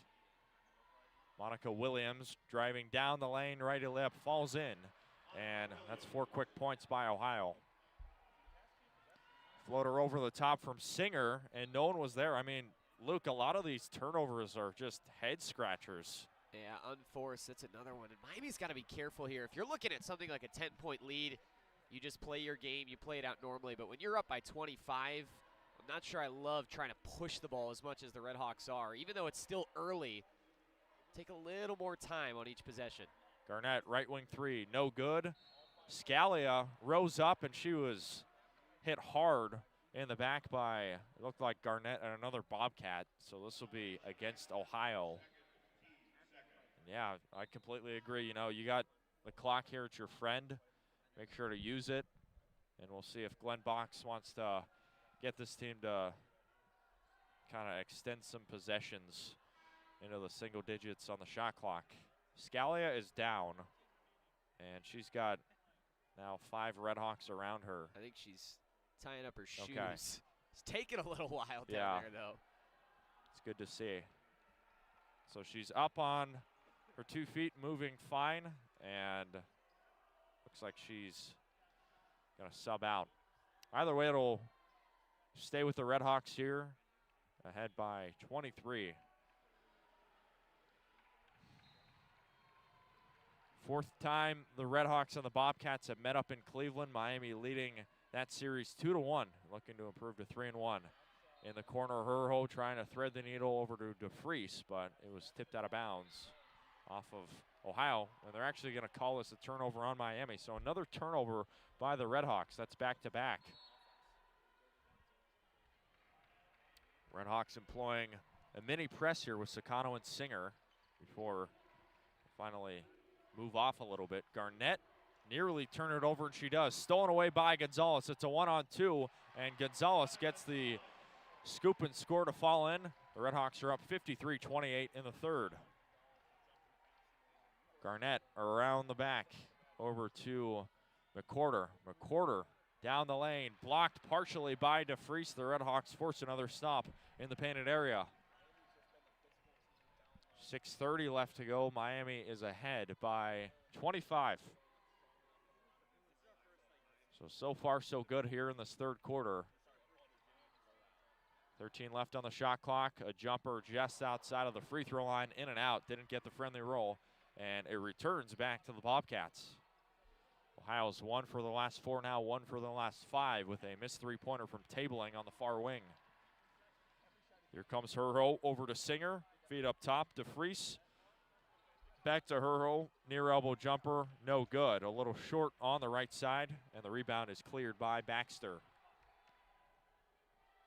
I mean, Ohio, if they really want to win this game, they got to go on some runs here, and they got to go on some runs quickly. They've been scoreless for the past 2 minutes. 5:40 left to go, approaching another media timeout as Garnett knifes inside, gets the layup to go, and the Bobcats are in the 30s now. It's 53-30. Over to Herho, back to Singer, feet in the paint. This is DeFries with Garnett all over. DeFries put up a shot. They're going to call a foul. This is going to be on Garnett, and that will be her third. That's something to keep an eye on. We'll see if she continues to be involved in the paint. And now DeFries will go to the free throw line. And overall in this game, Ohio, they are 3 of 23 from deep. So it is night and day, a difference from the three-point line shooting-wise between these two teams. And we'll see what DeFries can do at the free throw line. First one for her, falls in with the right hand. In her last game, 39 minutes, 7.6 rebounds, and 4 blocks. And she's a player that has a ton of motor for Glenn Box. Second one on the way, and it's good for DeFries. The RedHawks are up 55-30 in the third. I mean, a lot of these players for Miami, especially the starters, they play well into the 30s in terms of minutes. That's true in this game especially. Left wing three-pointer from Williams. Clangs off the right rim. Scully the rebound. 2 RedHawks fly in. And this will be last touched by Miami.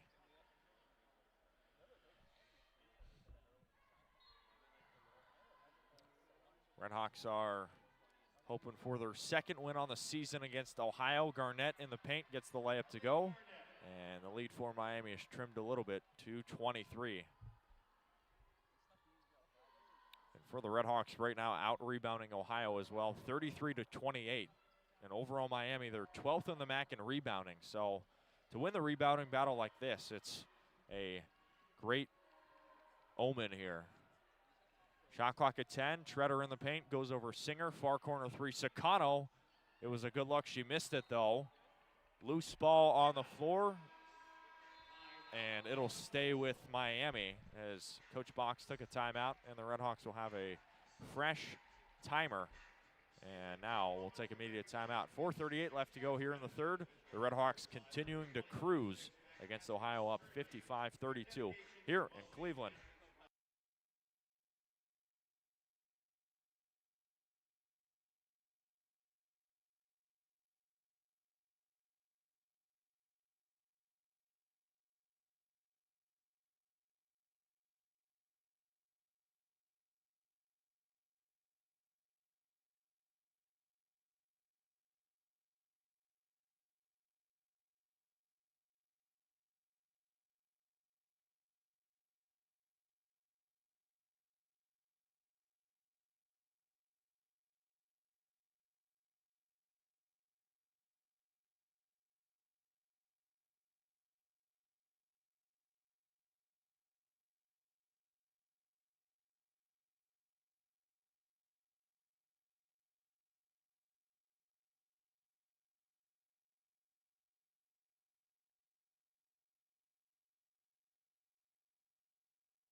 .438 left to go here in the third quarter, and the RedHawks are rolling up 55-32 over the Bobcats.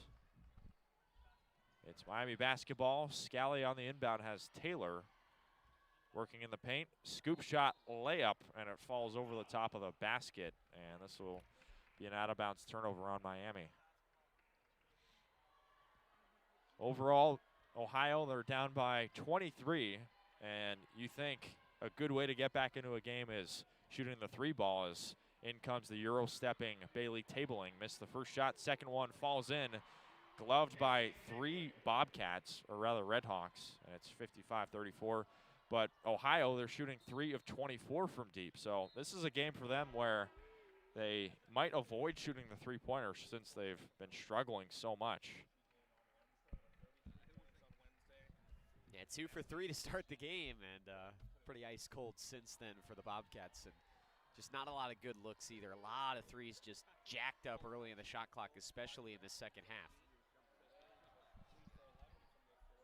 RedHawks have it top of the key. This is Herho, gives over Singer. Contested three on the far side, no good. And that's a rebound for Monica Williams. Here's Danny Scully dancing down the lane with Sakano. Righty layup falls short. Great defense by Sakano. And it's back to Miami. 3:45 left to go in the paint. This is Treader against Garnett. Treader around the world makes it off the glass and in. And the RedHawks are up by 23 again. 14, 11, and 4 for Treader now in this game. And that's basically her typical stat line as Miami forces another turnover. That's turnover number 9 on Ohio. And Scalia misses the close layup, gives back to Sakano, and the RedHawks recycle the possession.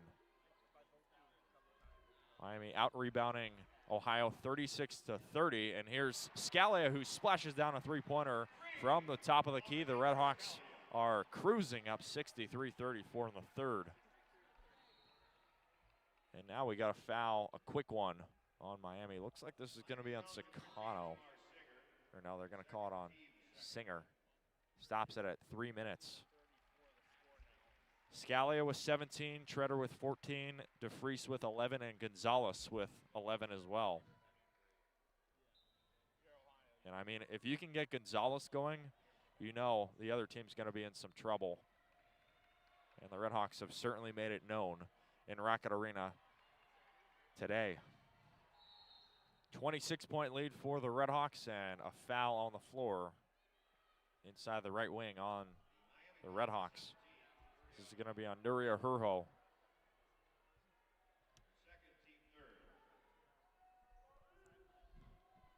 Stays Ohio possession. They get a fresh 20. And down 26, they need a miracle. Really, with 12 minutes and change left to go in the game, they're going to have everything right if they want to win this one. Scully, top of the key, dancing with Treader, gives over to Tabling. Or rather, that's Bauer. Bouncer inside to a running Monica Williams. It falls in, and it's 60-36 now. Right wing three for Gonzalez. It's good again. That's Miami's 14th three-pointer of the game. The most they've made in a game is 17, and that was also against the Bobcats in the first game. Largest lead of the game for Miami, 27. Straightaway three-pointer is short. That was from Tabling. And the Bobcats continue to be ice cold from deep. They're 3 of 25 now.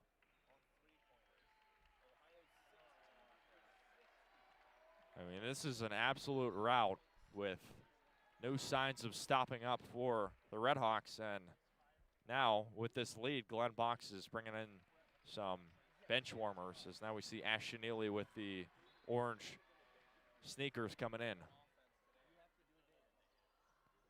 Singer back to Ely and back to Herho on the far side. She's in a trap and passes to a running Singer. Over to Scalia.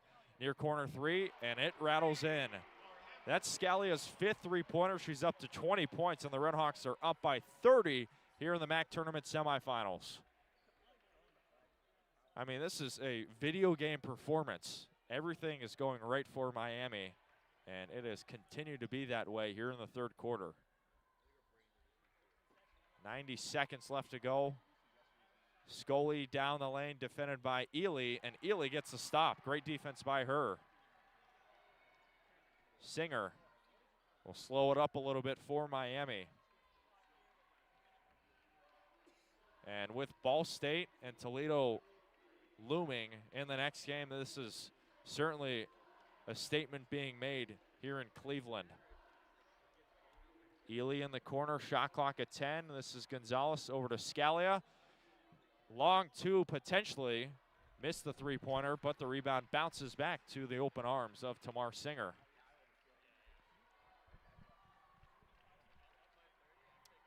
Singer's got 7 boards in this game. And Singer turns it over, searching to Nuriga Herho. I mean, Singer is only 5'4", but when she has 7 rebounds, I mean, that's another thing that's going really well. And in the last game, too, Scalia had 7 boards against Kent State. And that Kent State team, they've got a lot of forwards, so it's impressive as well.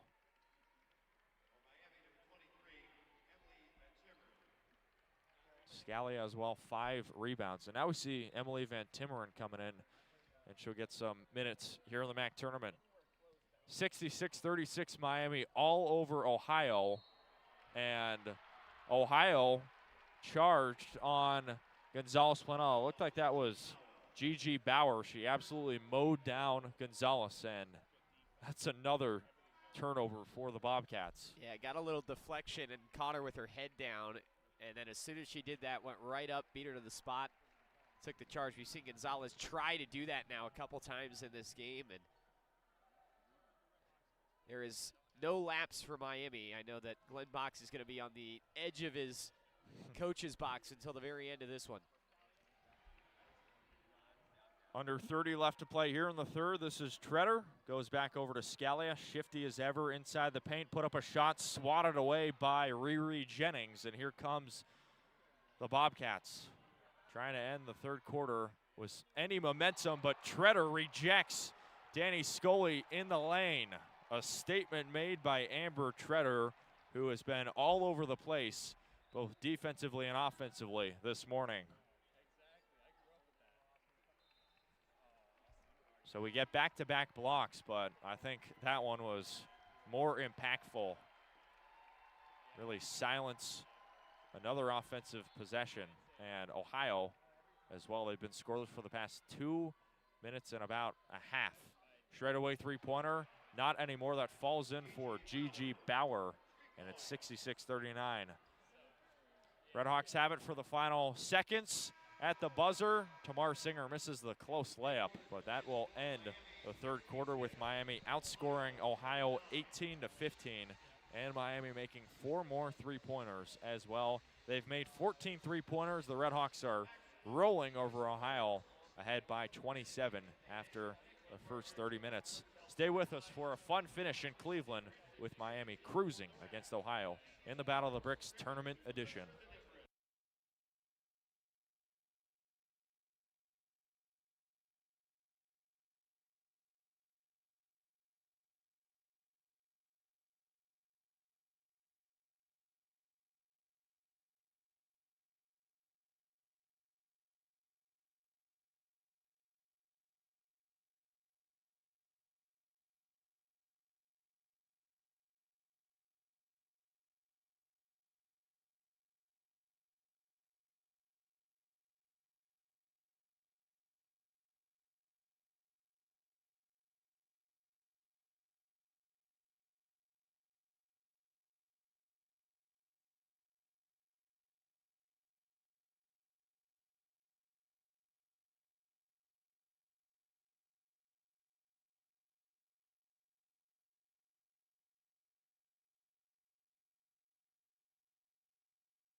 10 minutes left to go before Miami will advance to the MAC tournament finals for the first time since 2009. They're ahead by 27 points and can really do anything they want as long as they don't turn it over a lot. Inside is Treader.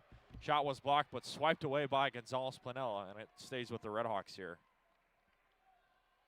I mean, honestly, this might be the best 3 quarters of the season for Miami. Amber Scalia on the wing. Swings over. This is Singer. Back over Gonzalez. Right wing 3 all alone, and it bottoms in. That's Miami's 15th three-pointer of the game, and they're up 69-39, another 30-point lead. And every quarter, Miami has made 4 or more three-pointers. If you do that, you're not going to lose. And ball went out of bounds off of Miami, so it'll stay with the Bobcats here. And Singer comes out. Sakana will take her spot. 9:12 left to go. Honestly, at this point, Ohio just trying to end their season strong. Inside, this is Riri Jennings. She misses the layup, and in comes Scalia to sky for the board. Scalia stopping her dribble at the free throw line, gives up top over to Gonzalez, and back on the right side to Herho. RedHawks have had nice ball movement all morning long, despite the 15 turnovers. They've worked it well, especially top of the key and inside. Here's Sakano in the corner, thought about the three-pointer, puts on the brakes inside the free throw line. Her shot's a little short, and that rebound will be picked up by Moultrie. Moultrie, the Garden City Community College transfer from Kansas. On the left side, this is Gigi Bauer. Pivoting on the right side over to Danny Scully. Shot clock at 10 means go time for the Bobcats. Scully wrapped up. They cycle over Riri Jennings. Straightaway three-pointer. Too strong. Loose ball. Who's going to pick it up? And it's Herho for Miami. That's the RedHawks' 40th rebound of the game. Another nice offensive ball movement set. They work in the paint on the far side. Treader. Far elbow jumper for Scalia, and she drills it. Scalia's up to 22, and she is having a really strong game here in round 2. Back to the Bobcats in the corner. This is Moultrie. Moultrie against Scalia. Nice defense by Scalia. Her shot from Moultrie no good. And this is going to be a frustration foul the other way on Ohio. And overall for Miami, another strong start in the quarter. They're off to a 5-0 run in the last 2.5 minutes. They're going to call this foul on Treader, though. Not really sure why, because it looked like Moultrie smacked Scalia. But either way, it'll stay with the Bobcats here. The RedHawks are 2 threes away from matching their season high. They hit 17 three-pointers against Ohio in the first matchup in Oxford. And right now they're 15 of 26. Here's McCorder down the lane, lefty layup short, spinning in. And this ball will stay with Ohio. I mean, really the only negative things you can say about this game for Miami is the offensive rebounding. They're getting out-rebounded on that end by 9 now. Bodies flying again for Ohio. It's been a common theme today. Here's Danny Scully. Shot clock at 12. Herho almost forced a steal, and instead she had some contact on Monica Williams that brought Williams to the floor, and that'll be another foul on Herho. That'll be her 3rd. And we've seen that a couple of times today, but stays with the Bobcats. This has been a long possession for Ohio. Monica Williams has it. Bounces on the right side. Riri Jennings, defended by Sakano. Up top, stolen away again by Gonzalez. That's Miami's 6th steal of the game. And quickly, we got a foul on Ohio. Foul on Gigi Bauer. The RedHawks will play the winner of Ball State and Toledo. And with a game like this, You hope the RedHawks leave some points for the next game. I mean, ahead 71-39. The offense is churning right now. You really hope it continues into the next game and they hopefully don't run into a Toledo or Ball State wall defensively. Gonzalez lost the basketball near the free throw line and it's taken back by the Bobcats. Under 7 minutes left to play. Miami ahead by a lot. And a left wing three-pointer comes up short from Bauer, but in comes Moultrie to reset the possession. Monica Williams dancing at the free throw line. Gives over, left wing three from Baxter. It's going to be waved off. And they're going to call an offensive foul on Ohio. And for OU, I mean, really it was only the first quarter where they went on a little run to push back Miami. But since that point, it has been all RedHawks.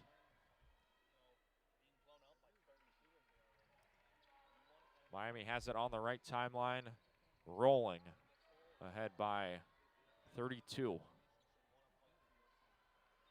Sakano just past the MAC logo. Far corner three for Gonzalez, no good. Sakano put up a tough contest for the rebound. Brought Garnett to the floor, and that's going to be a foul on Mio, the South Georgia Lady Jets transfer at the JUCO ranks.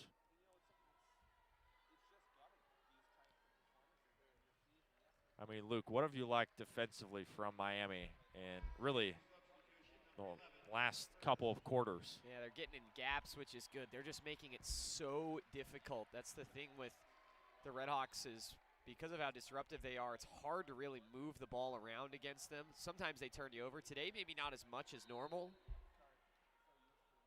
And Moultrie draws the foul. But I think that, 13 turnovers against Miami is not as much as we're typically used to seeing. But for Ohio, only 7 assists in this game. What I think you see is that the ball really gets stuck on a lot of possessions, leads to a lot of really not good looks on the offensive end, which is why they've shot so poorly. The quarter running in the lane, and she gets the layup to fall. It's 71-41. And, I mean, a lot of these defensive possessions for Miami, too, 4 or 5 players have their heads on a swivel, and they shift quick. And that's just the Glenn Box type of style the RedHawks play with. Ely on the right wing. Under 6 minutes left to play. 30-point lead for the RedHawks. And in a rivalry game like this, it feels good. Taylor turns it over. Here come the Bobcats racing down the court. Ellie Garnett, lefty scoop shot, comes up short. 2 RedHawks were there, and Sakano swipes the miss. RedHawks are 15 of 27 from deep. 45% from the floor. Sakano over to Hurst, and Hurst makes the three-pointer. Everybody on the RedHawks side loves it. The RedHawks are up by 33 now. How about that?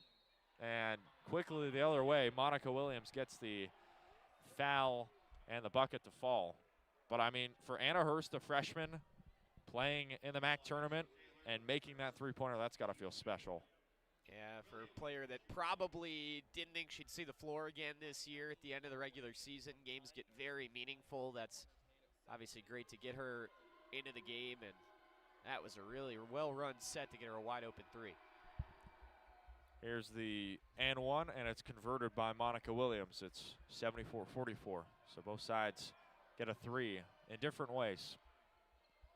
5 minutes left to go for the RedHawks. It's Sakano, Gonzalez, Taylor, Ely, and Hurst out for the RedHawks. The bench units in and trying to get better against the OU starters. Floater in the corner. This is Ely over to Gonzalez. Shot clock at 5. Down comes Ely in the lane, or rather that's Gonzalez. She missed the layup, and the rebound is picked up by the Bobcats. That was Monica Williams. 4.5 left to go inside the paint, and Monica Williams gets another and one to go.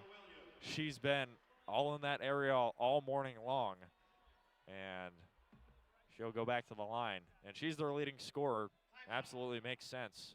Up to 16 points, and we'll take Likely our final media timeout. 4.5 left to go. The RedHawks are dominating Ohio, up 74-46, and looking to finish strong here in Cleveland.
Four and a half left to go with Miami ahead 74-46.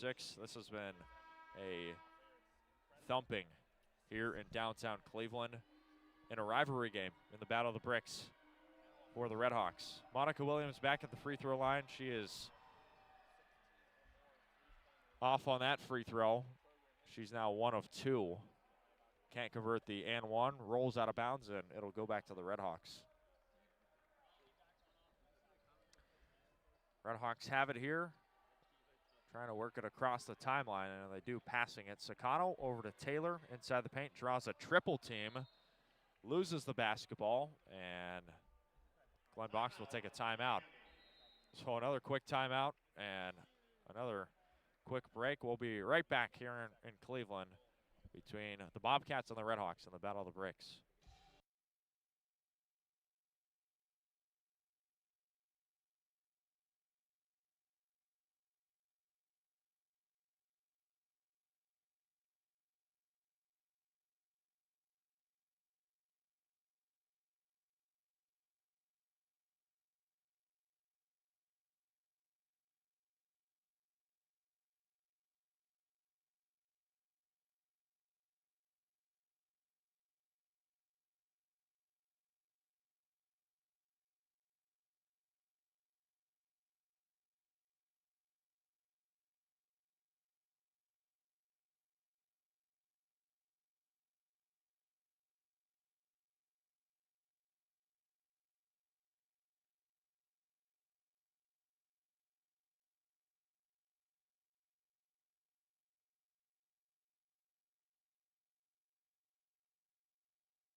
Back from a quick timeout. It'll be Miami basketball. The next game after this, it's Ball State versus Toledo, and that's a rematch of last year's MAC Women's Tournament Championship. That obviously saw Ball State advancing and making March Madness. That should be a good matchup. I mean, Toledo, they're a talented group, and they'll look to continue their ride. They upset the 3-seed UMass yesterday. And UMass, they're no slouch. I mean, they're a good defensive team. They handed Miami their first MAC loss this year. And Amherst eventually ended the winning streak. So for Toledo to win that game is impressive. Gonzalez will step out, and for the RedHawks, running a starting five, or rather a five of Taylor, Sakano, Ely, Van Timmeren, and Hurst. And Gonzalez's day is done. I mean, what a game for her. 17 points, 2 rebounds, and 4 steals. She had a really good game off the bench. And that's a player who was the Conference USA 6th Player of the Year last year. So to really put up those type of numbers in a conference tournament game are really impressive and really good. Stays with the RedHawks. Sakano feeding over the top. That is Hurst, and it goes back to Mio. Swing it over. This is Taylor. Taylor, the Wright State Raiders transfer. They kick in the corner to Ely. Shot clock winding down. Got to put something up. Ely for 3, no good. But in comes Taylor, and this one might be a turnover potentially on Miami. The referee whistled and called a shot clock violation, but that shot hit the rim for Ashton Ely, and the shot clock reset. The buzzer never even sounded, so I think that was just a miscue, an anticipatory whistle there. Get things set back up. Good heads up there by Ely to kind of throw something up and keep it with the RedHawks. I mean, if Miami can just continue to grab some more offensive boards, they can really continue to make this tough for Ohio. The RedHawks are up 74-46. Under 4 left to play, 3:59. Floater over the top. This is Macy Taylor. Nice Euro step in the lane, up and under. Fancy finish from her, and it's back to a 30-point lead for the RedHawks. Right wing three-pointer for Tabling. Clangs off, no good. Garnett had it for a moment, falls off of her arm, and Sakano gets another rebound. I mean, when you have a player like Macy Taylor, who came over as a starter from Wright State, coming off of your bench, you know you're going to be a really good team, and the RedHawks have really enjoyed her services this year. 76-46 Miami, 3:20 left to go. Ely has it with the isolation, and she hands over Sakano. In the paint, Van Timmeren kicking out. Hurst for 3, no good. Would have been her second, and Garnett grabs the miss. Quickly the other way, Monica Williams, and she lost the basketball as she ran over Taylor. Stops the clock at 3:05. And that's the 6th foul on Miami in this period. So Williams will go to the free throw line. Williams, this is her 3rd trip to the line. Previously had 2 and 1s, and she makes the first one. She scored 11 points in her last game. The redshirt sophomore from Indianapolis, a 60% free throw shooter. Gets the second one to fall in. And it's Miami 76, Ohio 48. 28-point lead for the RedHawks. In this game, Miami has limited Bailey Tabling to only 7 points after scoring 33 in that win against Central Michigan, as Mio Sakano finishes in the lane with a layup. Back to a 30-point lead for the RedHawks. Ellie Garnett as well, 4 of 15 from the floor. Danny Scully, 1 of 7. Ohio loses it again. They turn it over for the 14th time, and it's back to the RedHawks. I mean, this has been a masterclass on both ends, offensive and defensive. Got to hold it there as the RedHawks turn it over. As Monica Williams steals it. And a quick foul the other way. This game as well, the RedHawks have 4 players in double figures as that foul was on Anna Hurst. Scalia has 22, DeFries 11, Treader 14 and 11. She gets a double-double, and Gonzalez with 17.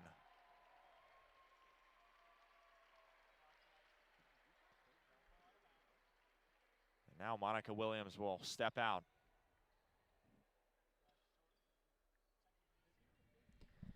It'll be Ohio basketball, 2:21 left to go. 30-point lead for the RedHawks,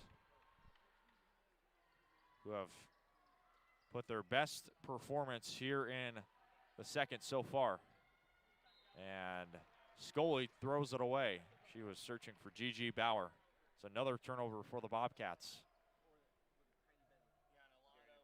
And even in a quarter like this where the RedHawks have put in basically all their bench players, they are still outscoring OU 12-9.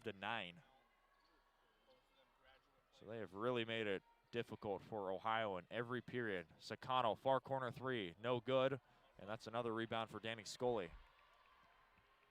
RedHawks are under 2 minutes away from moving on to face their winner of Ball State and Toledo. Loose ball on the floor on the left side. And this will stay with Riri Jennings. Freshman against freshman. Jennings in the lane, puts up a shot, counted on the foul. And Riri will go to the free throw line for another opportunity. And for Jennings, that's her first field goal of the game. She was actually a 2025 McDonald's All-American nominee in Texas, the native of Killeen, and she converts the and-one. So it's 78-51. 96 seconds left to go. This has been an awesome game if you're a RedHawks fan. Everything's going right. You're not going to play perfect in every game, certainly, but everything is really going well. Sakano, 4-3 on the far side. Unlucky bounce, but it goes back to Hurst, and the RedHawks recycle the possession. They have it for a minute here and trying to make one final basket. Sakano, shot clock winding down, got to put something up inside Van Timmeren. Beautiful dime. Van Timmeren gets the friendly roll. A nice dish from Sakano, and the RedHawks are in the 80s now. It's 80-51 in the fourth. I mean, honestly, Sakano's had a nice game. 4 points, 2 rebounds, and 2 assists coming off the bench. It's good to see her getting going. Under a minute left to go. Here is Jennings, and she drew the foul. Stops the clock at 39.2. And despite shooting 16 of 32, that's not the most three-pointers the RedHawks have made this year. They made 17 three-pointers in game 1 against Ohio, going 17 of 38. And here's Jennings back to the free throw line. First one's good for her. OU is 6 of 8 from the free throw line this morning. Second one on the way. Clangs off, no good. Rebound tapped from Ely over to Sakano, and the RedHawks have it for the penultimate possession here in Cleveland. All the Miami fans that made the trip from Oxford on their feet now, applauding this group in a really dominant effort. We'll see if the RedHawks want to go for an offensive shot or if they are just electing for a shot clock turnover, and they're going to do just that. It'll be a shot clock turnover as OU tried to force a steal. Shot clock turnover on Miami. OU will have it for the final 7.6. What a game it's been for Miami. OU has it final seconds here inside Cleveland. And that is going to do it. The clock hits triple zeros, and the RedHawks win in dominating fashion. The RedHawks destroy the Bobcats, winning 80-52 here in the Battle of the Bricks Tournament Edition. And for the first time since 2009, the RedHawks are moving on to the MAC Tournament Finals. They will await the winner of Toledo versus Ball State coming up next. I mean, Luke, what a game for Miami. Just everything you wanted to go, they went their way. And really, it started from the three-point line. They made 16 three-pointers, but also they capitalized on a lot of OU turnovers. And really, they went on a lot of runs that kept OU scoreless for long periods of time. Yeah, when you think about Miami coming off of less than ideal efforts, whether losing or not this year, they have been really, really good. I mean, Miami's only lost back-to-back games once this season. I know that Glenn Box was really not happy with the way his team played in the opener on Wednesday, kind of let things get a little bit tight there in that second half, and this RedHawks team left no doubt. And credit to these fans, a lot of whom stuck it out. A pretty solid Miami crowd here this afternoon, and you'd hope that a lot of them have been watching this team all season long. If they have not, I think they've realized this team is entirely legit, and they've been doing stuff like this all season long. But one of the most dominant efforts we've seen from Miami, that first half was just amazing to watch from Coach Box and crew. A complete masterclass in coaching and a revenge game, a dismantling of a rival here in the semifinals, and now Miami shifts their sights to tomorrow morning. They'll await the winner of Toledo versus Ball State. That'll kick off in the next 30 minutes. And for Miami, overall defensively, they only give up 59 a game coming into this one, and they do even better. They only allow Ohio to score 52 points, and they absolutely crush their rivals here in Cleveland for the semifinal game. The leading scorer for the RedHawks, it was Amber Scalia, 22 points. Overall, 4 players for Miami in double figures, and the RedHawks make 16 three-pointers, 16 of 32. Top scorer for Ohio, it was Monica Williams, 18 points, but no other player came within double digits for the Bobcats. It's a 28-point win for Miami, and this was a special, special performance. And hopefully tomorrow the RedHawks will bring that same intensity as they look to make a march back to March Madness for the first time in 18 years, searching to return back to the big dance for a opportunity in quite some time. Well, that's going to do it between Luke Poley and I. My name is Andrew Relvas. Thank you for joining us and spending your Friday morning with us. We'll be right back and hand it over to Gavin Stark and Jake Zaroli for the Red Hawk Radio postgame show coming up in just a minute. Stay with us here on Red Hawk Radio.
And the RedHawks soar into the finals here as they are now one win away from taking a trip to March Madness here. The Miami women's basketball team gets their 27th win of the season, and this one might be the most dominating one throughout the entire year. The trilogy between the Red Brick rivalry ends with a Miami victory. They had the series split going into the game, and Miami gets the second win on the season, and this one means the most as they move on to the finals. A dominant win from start to finish in that game as Miami wins 80-52.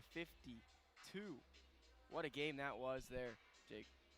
Yeah, I mean, just a purely dominant performance from from the RedHawks. They just, from the very start, they were ahead. Never relinquished the lead. They were just really, really solid all day. It was just defensively and offensively. Offensively, obviously, scoring 80 points, putting up a great number. But defensively limiting Ohio, which normally averages 75 points a game, to just 52. Limiting Bailey Tabling to just 7. You know, Monica Williams had a solid game with 18 points. Ohio's leading scorer, but Miami's leading scorer, Amber Scalio, with 22 points. Miami was able to overcome any defensive challenge the Bobcats threw their way. I think it might have just been a scheme issue, you know. Miami being so deep, having so many scores that can go so far and so deep into games, it's tough to game plan for all of them. You know, there's so many ways that Miami can hurt you, and they did it in every way that they can against this Ohio team. A dominant showing, and now they will have their eyes on this next game, Toledo and Ball State, to see who they'll play in the championship game tomorrow.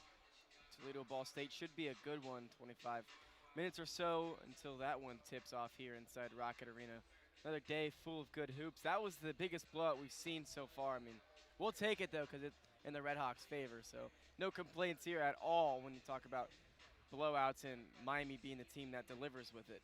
80-52, a reminder of that score. And we'll talk about some players and highlight those players. We talked about a lot of the starters in the halftime show. And in the second half, they didn't play too much. Not many minutes happened in the fourth quarter for any of these starters. I mean, Elsa DeFries only 14 minutes, but she had 11 points, 4 rebounds, 3 for 5 from the three-point line with 2 blocks to go with it as well. So a limited amount of minutes for her, but she hits her average points-wise and also rebound-wise. So just a really good flawless game from Elsa DeFries. Amber Treader, 25-minute double for her, 14 points, 11 rebounds, and 5 assists. I mean, that is just an outstanding game of her. Also 3 blocks. And 5 of her 11 rebounds come on the offensive glass, too. A dominant game, really, from Amber Treader from start to finish. Tamar Singer plays 26, only 3 points, but 7 rebounds and 7 assists.